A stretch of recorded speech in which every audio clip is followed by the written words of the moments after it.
16 कलाओं से संपन्न अवतार हैं।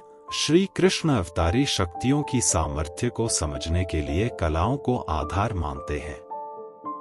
कला को अवतारी शक्ति की एक इकाई माने तो श्री कृष्ण 16 कला के अवतार माने गए हैं। भागवत पुराण के अनुसार 16 कलाओं में अवतार की पूरी सामर्थ्य खिल उठती है। अवतारों में श्री कृष्ण में ही यह सभी कलाएं प्रकट हुई थी। इन कलाओं के नाम हैं श्रीधन संपदा। प्रथम कला के रूप में धन संपदा को स्थान दिया गया है। जिस व्यक्ति के पास अपार धन हो और वह आत्मिक रूप से भी धनवान हो, जिसके घर से कोई भी खाली हाथ नहीं जाए, वह प्रथम कला से संपन्न माना जाता है। यह कला भगवान श्री कृष्ण में मौजूद है। भू अचल संपत्ति।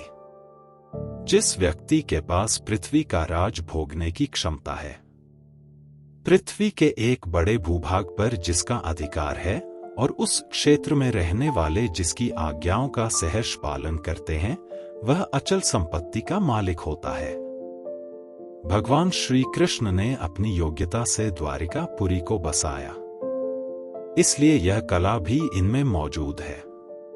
कीर्ति यश प्रसिद्धि। जिसके मान सम्मान और यश की कीर्ति से चारों दिशाओं में गूंजती हो। लोग जिसके प्रति स्वतः ही श्रद्धा और विश्वास रखते हों, वह तीसरी कला से संपन्न होता है। भगवान श्री कृष्ण में यह कला भी मौजूद है। लोग सहर्ष श्री कृष्ण की जयकार करते हैं। इलावाणी की सम्मोहकता। चौथी कला का नाम इला है, जिसका अर्थ है मोहक वाणी। भगवान श्री कृष्ण में यह कला भी मौजूद है। पुराणों में श्री उल्लेख मिलता है कि श्री कृष्ण की वाणी सुनकर क्रोधी व्यक्ति भी अपना सुधबुद्ध खोकर शांत हो जाता था। मन में भक्ति की भावना भर उठती थी। यशोदा मैया के पास शिकायत करने वाली गोपियां भी कृष्ण की वाणी सुनकर शिकायत भूलकर तारीफ करने लगती थी। लीला आनंद उत्सव। पांचवी कला का नाम है लीला। इसका अर्थ है आनंद। भगवान श्री कृष्ण धरती पर लीलाधर के नाम से भी जाने जाते हैं, क्योंकि इनकी बाल लीलाओं से लेकर जीवन की घटना रोचक और मोहक है। इनकी लीला कथाओं सुनकर कामी व्यक्ति भी भावुक और विरक्त होने लगता है। कांति, सौंदर्य और आभा। जिनके रूप को देखकर मन स्वतः ही आकर्षित होकर प्रसन्न हो जाता है। जिसके मुखमंडल को देखकर बार बार छवि निहारने का मन करता है, वह छठी कला से संपन्न माना जाता है। भगवान राम में यह कला मौजूद थी। कृष्ण भी इस कला से संपन्न थे। कृष्ण की इस कला के कारण पूरा व्रज मंडल कृष्ण को मोहिनी छवि को देखकर हर्षित होता था।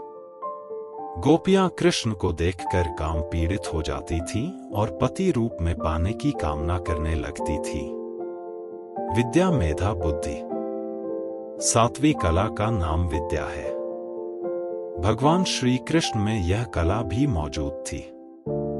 कृष्ण वेद, वेदांग के साथ ही युद्ध और संगीत कला में पारंगत थे। राजनीति एवं कूटनीति भी कृष्ण सिद्धहस्त थे। विमला पारदर्शिता।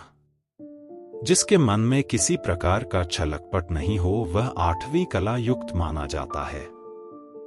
भगवान श्री कृष्ण सभी के प्रति समान व्यवहार रखते हैं। इनके लिए न तो कोई बड़ा है और न छोटा।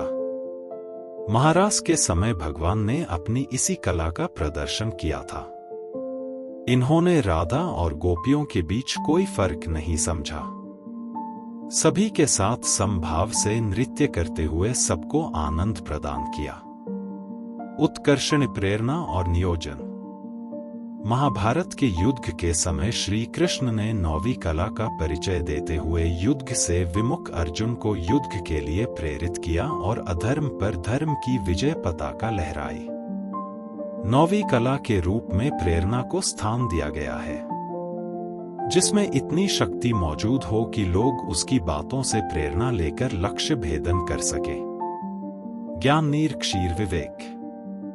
भगवान श्री कृष्ण ने जीवन में कई बार विवेक का परिचय देते हुए समाज को नई दिशा प्रदान की, जो 10वीं कला का उदाहरण है। गोवर्धन पर्वत की पूजा हो अथवा महाभारत युद्ध टालने के लिए दुर्योधन से 5 गांव मांगना, यह कृष्ण के उच्च स्तर के विवेक का परिचय है। क्रिया कर्मण्यता 11वीं कला के रूप में क्रिया को स्थान प्राप्त है। भगवान श्री कृष्ण इस कला से भी संपन्न थे। जिनकी इच्छा मात्र से दुनिया का हर काम हो सकता है, वह कृष्ण सामान्य मनुष्य की तरह कर्म करते हैं और लोगों को कर्म की प्रेरणा देते हैं। महाभारत युद्ध में श्री कृष्ण ने भले ही हाथों में हथियार लेकर युद्ध नहीं किया, लेकिन अर्जुन के सारथी बनकर युद्ध का संचालन किया। योग चित्तलय जिनका मन केंद्रित है, जिन्होंने अपने मन को आत्मा में लीन कर लिया है, वह 12वीं कला से संपन्न श्री कृष्ण है। इसलिए श्री कृष्ण योगेश्वर भी कहलाते हैं। कृष्ण उच्च कोटि के योगी थे। अपने योग बल से श्री कृष्ण ने ब्रह्मास्त्र के प्रहार से माता के गर्भ में पल रहे परीक्षित की रक्षा की। मृत गुरु पुत्र को पूर्ण जीवन प्रदान किया। 12वीं अत्यंतिक विनय 13वीं कला का नाम प्रहवी है। इसका अर्थ विनय होता है। भगवान श्री कृष्ण संपूर्ण जगत के स्वामी हैं। संपूर्ण सृष्टि का संचलन इनके हाथों में है, फिर भी इनमें कर्ता का अहंकार नहीं है। गरीब सुदामा को मित्र बनाकर छाती से लगा लेते हैं। महाभारत युद्ध में विजय का श्रेय पांडवों को दे देते हैं। सब विद्याओं के पारंगत होते हुए भी ज्ञान प्राप्ति का श्रेय गुरु को देते हैं। यह कृष्ण की विनयशीलता है। सत्य यथार्य भगवान श्री कृष्ण की 14वीं कला का नाम सत्य है। श्री कृष्ण कटु सत्य बोलने से भी परहेज नहीं रखते और धर्म की रक्षा के लिए सत्य को परिभाषित करना भी जानते हैं। यह कला सिर्फ श्री कृष्ण में है। शिशुपाल की माता ने कृष्ण से पूछा कि शिशुपाल का वध क्या तुम्हारे हाथों होगी? श्री कृष्ण निसंकोच कह देते हैं, यह विधि का विधान है और मुझे ऐसा करना पड़ेगा। यहाँ कृष्णा रिश्ते की डोर में बंध कर शिशुपाल की माता यानी अपनी बुआ से झूठ नहीं बोलते।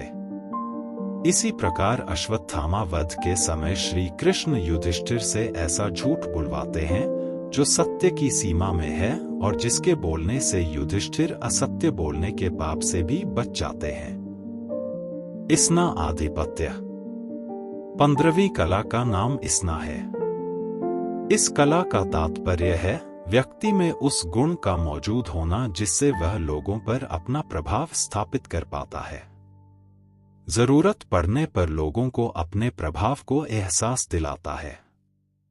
कृष्ण ने अपने जीवन में कई बार इस कला का भी प्रयोग किया, जिसका एक उदाहरण है मथुरा निवासियों को द्वारिका नगरी में बसने के लिए तैयार करना।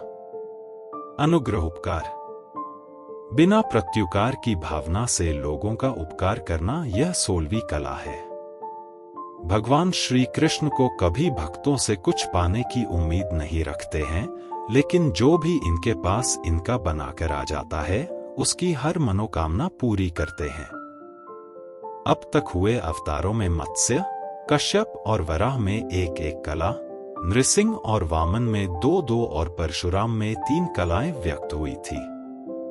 राम 12 कला के अवतार थे और श्री कृष्ण 16 कला के। बुद्ध सहस्रार सिद्ध अवतार थे। माना जाता है कि भावी अवतार कल्कि भगवान 24 कला से संपन्न रहेंगे।